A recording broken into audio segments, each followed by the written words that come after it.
నమస్తే senior journalist CS రావు గారు స్టూడియోలో ఉన్నారు. ఒక ప్రధానమైన అంశం మీద డిస్కస్ చేసేద్దాం. వెల్కమ్ చెప్పేద్దాం. Hello sir. Hello sir, Jubilee Hills ఉప ఎన్నికల్లో కార్ పంచర్ అయ్యే విధంగా చంద్రబాబు నాయుడు గారు మా స్కెచ్ వేసినట్టు తెలుస్తుంది. ఏంటి సార్? బల్బు ఇక్కడ వెలుగుతుంది, స్విచ్ అక్కడ వేస్తే. జనరల్గా ఇదే డైలాగు, స్విచ్ అక్కడ వేస్తే బల్బు ఎక్కడ వెలుగుద్దని. అవును. అలాగే చంద్రబాబు నాయుడు గారు అమరావతిలో స్విచ్ వేస్తే ఇక్కడ బీఆర్ఎస్ పార్టీ అసలు ఏం చేస్తున్నారు చంద్రబాబు నాయుడు గారు వ్యూహం ఏంటి అని చర్చించుకునే పరిస్థితి ఏర్పడింది.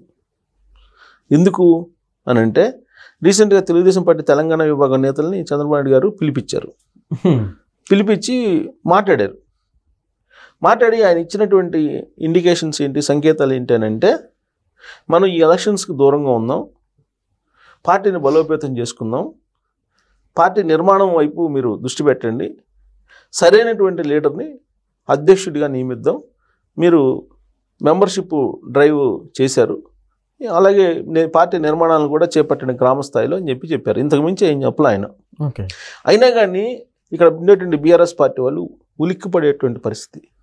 కారణం ఏంటి అని అంటే, తెలుగుదేశం పార్టీ యాక్టివ్గా ఉంటే బీఆర్ఎస్ పార్టీకి నష్టం. ఇది నేను చెప్పడం కాదు, బీఆర్ఎస్ పార్టీ కో ఫౌండర్గా ఉన్నటువంటి ప్రకాష్ గారే నా ఇంటర్వ్యూలో చెప్పారు. 15% ఓట్ బ్యాంకు ఇవాళకి కూడా ఉంది, నిర్మాణం లేకపోయినప్పుడు కూడా తెలుగుదేశం పార్టీకి. ఆయన చెప్పిన దాని ప్రకారం ఇంకా యాక్టివ్ అయితే 50%, యాక్టివ్ అయితే అది ఏ స్థాయికి వెళ్తుందో బీఆర్ఎస్ పార్టీ అధిష్టానానికి తెలుసు.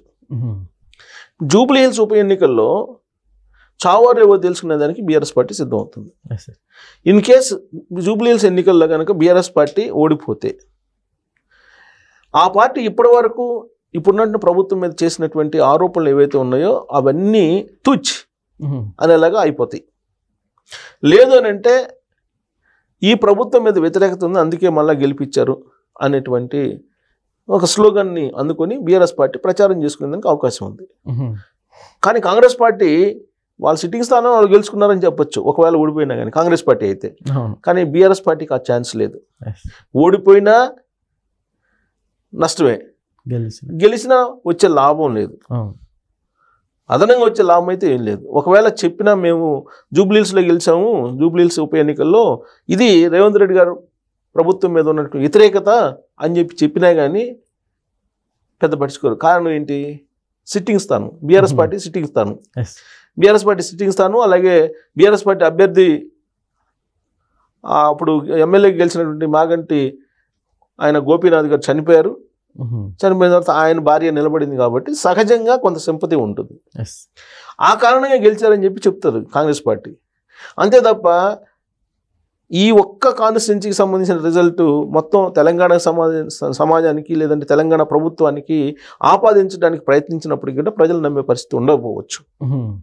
కానీ బీఆర్ఎస్ పార్టీ ఓడిపోతే మాత్రం ఆ పార్టీ పైన అయిపోయింది అని చెప్పి ప్రచారం చేసుకోవడానికి ఒక పెద్ద అస్త్రం కాంగ్రెస్ పార్టీకి దొరుకుతుంది. అందుకే బీఆర్ఎస్ పార్టీకి ప్రతిష్టాత్మకం. అంత ప్రతిష్టాత్మకమైనటువంటి ఈ ఎన్నికల్లో గెలవాలి అని అంటే చంద్రబాబు నాయుడు గారి స్కెచ్ ఏమేస్తున్నారు అనేది ఖచ్చితంగా నిద్రలో కూడా మర్చిపోకుండా అబ్జర్వ్ చేస్తూ ఉంటారు బీఆర్ఎస్ పార్టీ అధిష్టానం. కారణం ఏంటి? బీఆర్ఎస్ పార్టీకి జూబ్లీ హిల్స్ పరిధిలో ఎంత బలం ఉందో తెలుసు. ఒకవేళ తెలుగుదేశం పార్టీ కనుక రంగంలో దిగి క్షేత్రస్థాయిలో డైరెక్ట్గా కనుక పనిచేస్తే బీఆర్ఎస్ పార్టీ ఓట్ బ్యాంక్కి భారీగా గండిపడే అవకాశం ఉంది. అందుకే చాలా వ్యూహాత్మకంగా కేటీఆర్ గారు మొదటి నుంచి కూడా మా బ్రదరు లోకేష్ గారు మేమిద్దరం మాట్లాడుకుంటే తప్పేంటి, మేము ఢిల్లీలో పోయి మాట్లాడుకోవాల్సిన అవసరం ఏంది, మేము హైదరాబాద్లో మాట్లాడుకుంటాం, అసలు బహిరంగంగా మాట్లాడుకుంటాం, ఆయన ఇంటికి నేను వెళ్తా, నా ఇంటికి ఆయన వస్తారు, ఇలా మాట్లాడారు. సరే, బట్ గతంలో నిజంగా కొంచెం వ్యంగ్యంగా మాట్లాడినట్టు చంద్రబాబు నాయుడు గారు. గతంలో ఇదే కేటీఆర్ గారు చంద్రబాబు గారు అరెస్ట్ అయినప్పుడు ఎంతలాగా మాట్లాడారో ఇవాళకి కూడా జూబ్లీ హిల్స్ నియోజకవర్గ పరిధిలో ఉండేటువంటి ఓటర్లు బాగా గుర్తుంచుకుంటారు, వాళ్ళకు గుర్తుంటుంది.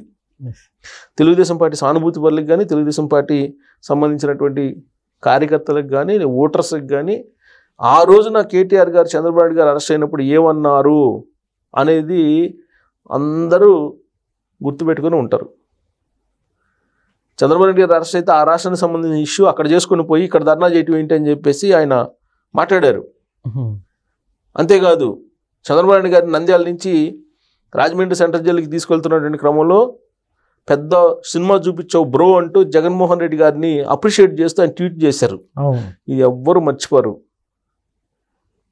జూబ్లీహిల్స్లో ఉండేటువంటి తెలుగుదేశం పార్టీ కార్యకర్తలు కానీ తెలుగుదేశం పార్టీ ఓటర్లు కానీ సానుభూతి పనులు కానీ ఎవ్వరు మర్చిపోరు అది. ఇప్పుడు కేటీఆర్ గారు మా తమ్ముడు లోకేష్, చంద్రబాబు నాయుడు గారు విజనరీ, చంద్రబాబు నాయుడు గారు ఆంధ్రప్రదేశ్కి అద్భుతంగా చేస్తున్నారు, ఇలా ఎన్ని చెప్పినా కానీ గతం తాలూకు మాటలు ఏవైతే ఉన్నాయో అవి మర్చిపోరు. చంద్రబాబు నాయుడు గారు ఏం చేస్తున్నారని అబ్జర్వ్ ఎందుకు చేస్తున్నారని అంటే, ఇప్పుడు బీజేపీ జనసేన తెలుగుదేశం పార్టీ కూటమి ఉంది కదా ఆంధ్రప్రదేశ్లో, ఒకవేళ బీజేపీ సపోర్ట్ చేయమని చెప్పి అడిగితే మీరు సహకరించండి అనేటువంటి సంకేతాలు రీసెంట్గా జరిగినటువంటి మీటింగ్లో చంద్రబాబు నాయుడు గారు లీడర్లకు ఇచ్చారు.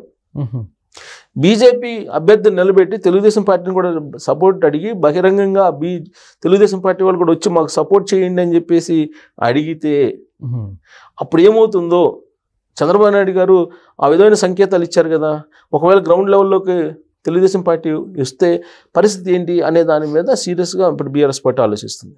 డైరెక్ట్గా దిగితే బీఆర్ఎస్ పార్టీ ఓట్ బ్యాంకులో పక్కాగా చీలుకొచ్చే అవకాశం ఉంది.